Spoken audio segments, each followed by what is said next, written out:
Welcome back to episode 138 of Teachers in Transition, the podcast and the YouTube channel. My name is Kitty Boitnott.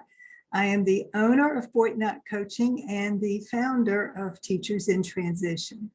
I specialize in working with burnt out teachers who are ready for a career change but don't know where or how to start.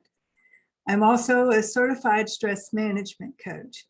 And because of that, I alternate topics each week on this podcast and YouTube channel. One week I will talk about stress management strategies, and on the alternating weeks I talk about career transition strategies and tips. This week the topic is career transition, and I want to address what has been in the news recently.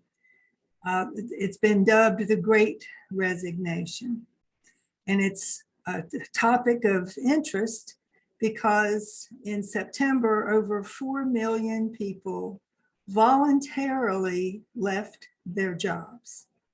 And those in education were part of that exodus.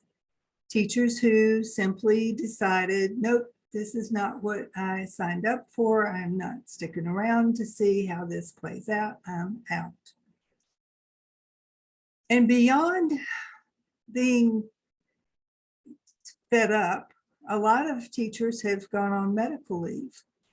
They are striving to manage their own stress or deal with the fallout of the post-traumatic symptoms of the pandemic. And it's a struggle for them. And so they're trying to take some time for themselves to tend to themselves medically.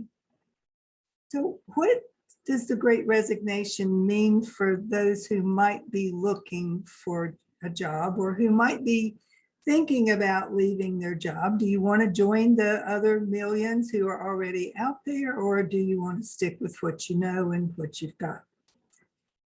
I would say that the biggest opportunity for people who are in the job market right now is that there are so many openings, especially now that the pandemic is moving behind us. It's not behind us, but it is moving in the right direction in most parts of the country. Short another variant, short something that we don't know that could happen. People are going to be going back to work, and companies need workers. They need people who can accomplish the work that the company has set out to accomplish.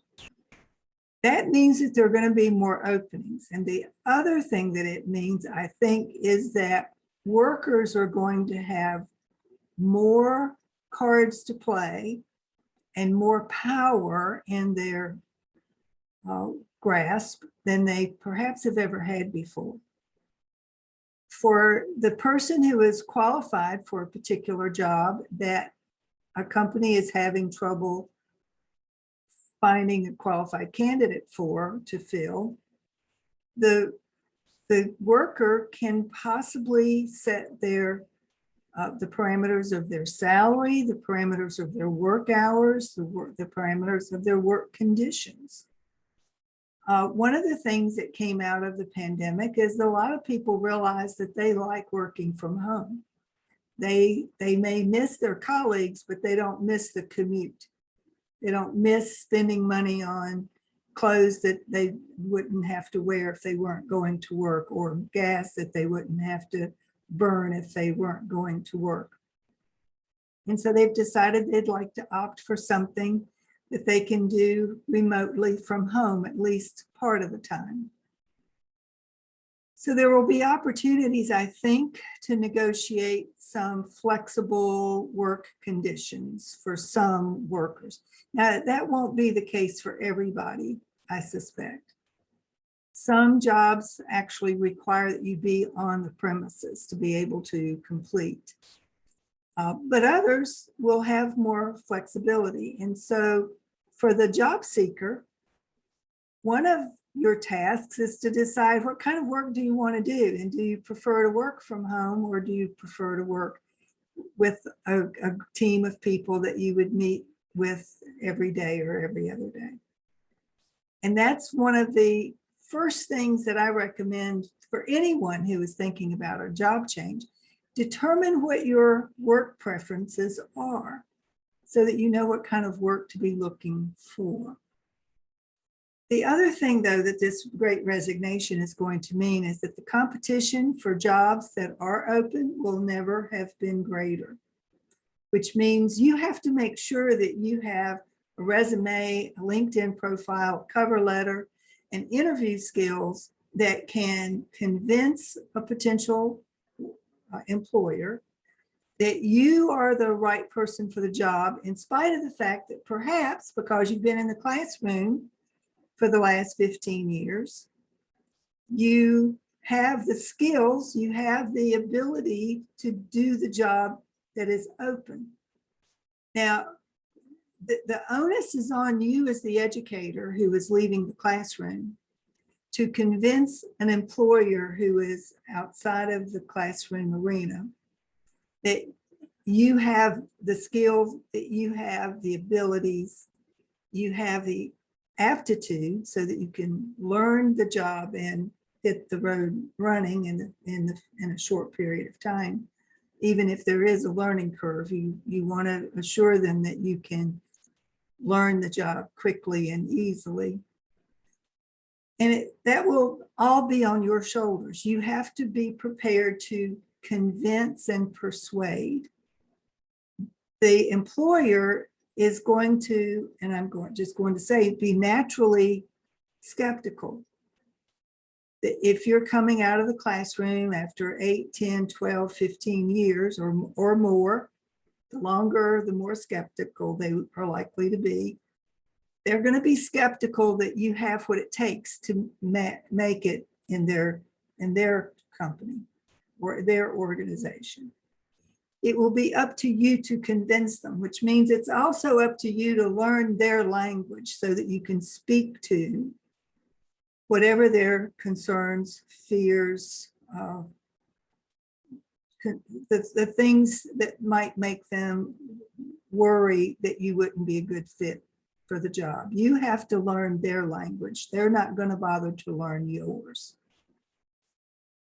And it's unfortunate but true that many employers who may have gone to public school and may know the kind of work that you've done as a teacher in front of the classroom, they don't have any idea of all the things that you know how to do that don't have anything to do with being in front of the classroom. So you have to be prepared to speak to those skills, the abilities that you have honed as a classroom teacher that can translate into the keywords that are in the job description, first to get you through the applicant tracking system, and then in the interview to convince them that you're the right person for the job. So for teachers, I think the Great Resignation is going to be both an opportunity and a challenge.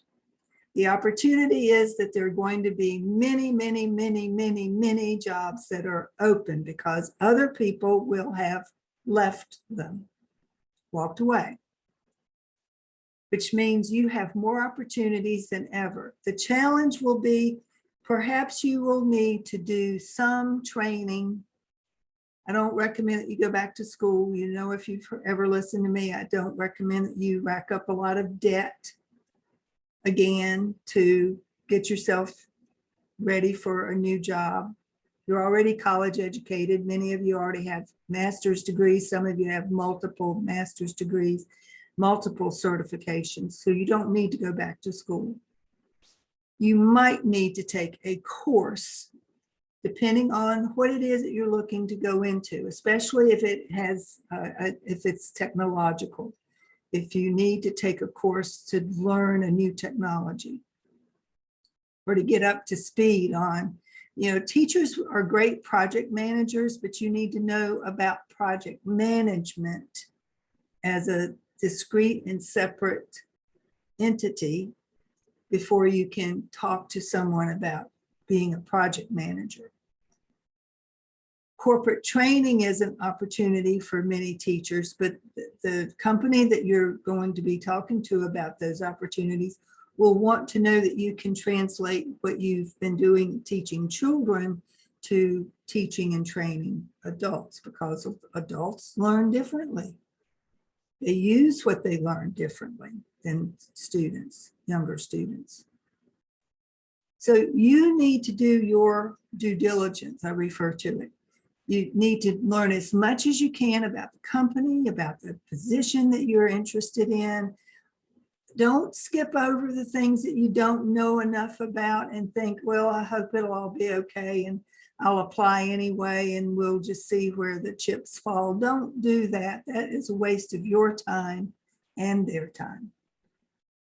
Know exactly what it is that you're applying for. And if there are holes or gaps in what you know how to do related to the job description that you're looking at, figure out, do you want the job badly enough to get that training or not? And if you do, get the training. That job may not be available by the time you're ready, but another job like it is likely to still be available. Prepare yourself, get yourself ready.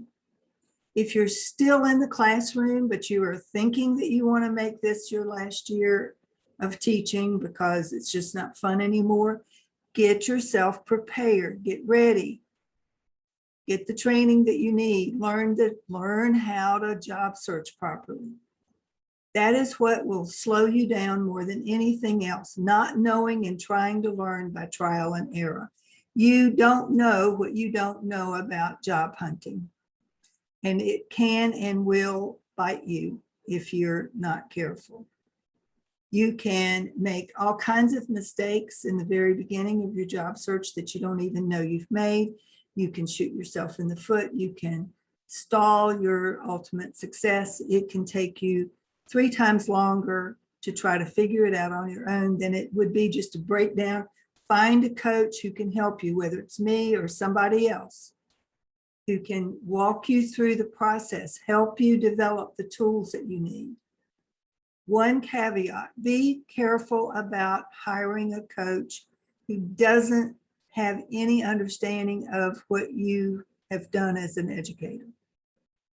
Don't let someone who's never been a teacher help you with your resume. That is not the right way to go about it. You need somebody who understands how to translate the skills you have as a teacher into the skills that you need for the job description. And many well-meaning resume writers just don't have any idea how to help you with that.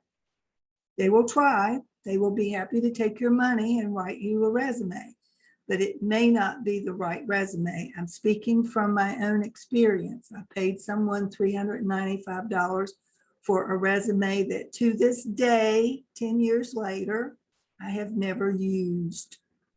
So don't make that mistake. I still to this day feel like I just took $395 and flushed it down the toilet. That's exactly how I feel about that.